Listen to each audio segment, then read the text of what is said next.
এই প্রশ্নফাঁস রুখতে high powered committee task force গঠনের ঘোষণা করেছেন প্রধানমন্ত্রী নরেন্দ্র মোदी। फ्रेंच विद्यार्थियों के भविष्य के लिए भारत सरकार लगातार अनेकविध कदम उठा रही है। जिन लोगों ने विद्यार्थियों के भविष्य के साथ खिलवाड़ किया वे जेलों में सड़ रहे हैं। हमने फास्ट ट्रैक कोर्ट बना चुके हैं। हम कल पार्लियामेंट के अंदर भी कठोर कानूनों के प्रावधान के साथ नया कानून बनाने की दिशा में भी आगे बढ़ रहे हैं। लेकिन हमें भविष्य के लिए सोचना है। हमारी परीक्षा पद्धति विश्वस्त हो, हमारी परीक्षा पद्धति ट्रांसपेरेंट हो, हमारी परीक्षा पद्धति में सबसे ज्यादा अब टेक्नोलॉजी का उपयोग हो।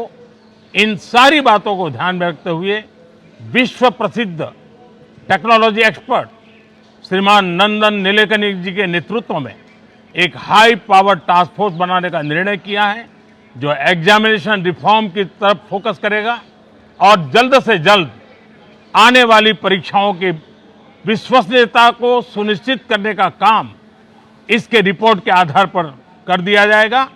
बहुत बहुत धन्यवाद। নিটকাণ্ডে প্রবল চাপে মোদী সরকার, কাল বিল পেশ হতে চলেছে। শিক্ষামন্ত্রী ধর্মেন্দ্র প্রধানের ইস্তফার পর বিল পেশ।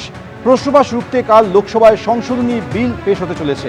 তার আগে প্রধানমন্ত্রী নরেন্দ্র মোদী আজ এই বিল বার্তা দিলেন। তিনি বললেন যে আগামীকাল যে বিল পেশ হতে চলেছে কঠোর আইন মেনে আগামী দিনে এই ধরনের প্রক্রিয়া আটকানোর জন্য তারা যাবতীয় পদক্ষেপ করতে চলেছেন।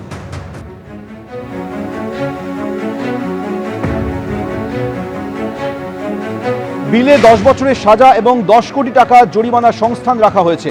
ফাস্ট ট্র্যাক আদালতে হবে বিচার, 3 মাসের মধ্যে শেষ হবে শুনানি। প্রশ্ন ফাঁস রুখতে কাল লোকসভায় সংশোধনী বিল আসতে চলেছে।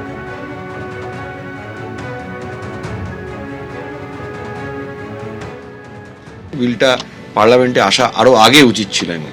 কড়া আইন বলতে এখন ধরুন ফরজারি আছে, চিটিং আছে, যেগুলো ইন্ডিয়ান পেনাল কোড বা ভারতীয় ন্যায় সংহিতার যে ধারাগুলো আছে সেটা। আর পাবলিক এক্সামিনেশন অ্যাক্টে যে আইনে বলা আছে সেই আইনটা কিন্তু কড়াভাবে পানিশমেন্টের কথা সেরকমভাবে বলা নেই। কারণ আপনি যদি প্রশ্ন ফাঁসের ক্ষেত্রে দেখেন, বিগত যতগুলো প্রশ্ন ফাঁসের ঘটনা ভারতবর্ষে বলুন, আমাদের রাজ্যে বলুন বা বিভিন্ন জায়গায় ঘটেছে, কড়া আইন না থাকার ফলে কি হয়েছে, যারা যারা প্রশ্ন ফাঁস এই অপরাধের সাথে যুক্ত তারা অনেক আইনের আলগা বাঁধনে বেরিয়ে গিয়েছেন। এটা স্পেশাল অ্যাক্ট করতে শুধু হবে না, এটাকে কিন্তু স্পেশাল কোর্ট, যেটা এই আইনের মাধ্যমে আসছে বলে আমি মনে করি। যেরকম ধরুন স্পেশাল অ্যাক্ট যেগুলো আছে, ইউএপিএ, তারপরে আপনার ধরুন পক্সো, এগুলো তো স্পেশাল কোর্টে বিচার হয়। এই প্রশ্ন ফাঁসটাও কিন্তু স্পেশাল কোর্টে বিচার হওয়ার প্রয়োজন আছে। তা না হলে ফাস্ট ট্র্যাক কোর্ট না করলে তো আপনি সাজা দেওয়া যাবে না। আর যারা এই চক্রের সাথে যুক্ত আছে, সে সরকারি আধিকারিক হতে পারে, যে কেউ হতে পারে, তাদেরকেও আইনের আয়তায় নিয়ে এসে তাদের বিচার করে তাদেরকে সাজা দিতে হবে। তা না হলে এই প্রশ্নপত্র ফাঁস হয়ে যাওয়ার যে প্রক্রিয়া একটা ভারতবর্ষে তৈরি হয়েছে, এটাকে বন্ধ করা সম্ভব না। নরেন্দ্র মোদী জিরো টলারেন্স নীতি, আন্দোলনকারীরা তার উপর আস্থা রেখেছেন।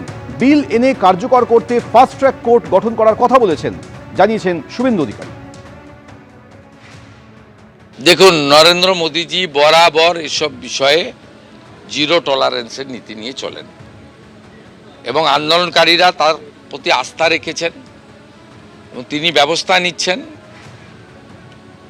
এবং গোটা দেশবাসীর আস্থা আছে এবং তিনি শুধু বিল আনা নয়, কার্যকর করার ক্ষেত্রেও ফাস্ট ট্র্যাকের কথা বলেছেন। বাকি বিস্তারিত বিলে আমরা জানতে পারবো। বিল প্লেসের আগে, অনুমোদনের আগে এর থেকে বেশি কিছু বলা কোনো মুখ্যমন্ত্রী উচিত নয়। কাল সংসদে বিল পেশ হতে চলেছে প্রশ্ন ফাঁস রুখতে। তার আগে কুণাল ঘোষ তিনি প্রশ্ন তুলেছেন, প্রশ্নপত্র ফাঁস রুখতে বিল আনতে হবে কেন? বিলের বিরোধিতা কেউ করবে না। প্রশ্নপত্র ফাঁস রুখতে যদি বিল আসে এটা তো অত্যন্ত ভালো কথা, কিন্তু প্রশ্নপত্র ফাঁস রুখতে বিল আনতে হবে কেন? এটা তো একটা সিস্টেমের ব্যাপার। বিল কখন আসে? একটা আইন থাকে, তার সংশোধনী বা নতুন একটা কিছু আনছে, বিল কি বলবে? প্রশ্নপত্র ফাঁস করবেন না, করলে এই শাস্তি, সেগুলো তো এখনো আছে। প্রশ্নপত্র ফাঁস করুন এমন কি কোনোদিন ছিল দেশে? তাহলে প্রশ্নপত্র ফাঁস রুখতে বিল আসছে। আরে যারা করছে, যে চক্রগুলো বিভিন্ন জায়গায় এই ধরনের কাণ্ড কারখানা করছে, তাদের কড়া শাস্তি এবং ব্যাপারটাকে সিল করার জন্য এটা একটা ব্যবস্থা রাখা দরকার। তার জন্য বিল এনে কত কি হবে, বিল আসছে ভালো কথা, এই বিলের কেউ বিরোধিতা করতে যাবে না, বাট বিল আনতে হচ্ছে কেন? এবিপি আনন্দ, এগিয়ে থাকে, এগিয়ে রাখে।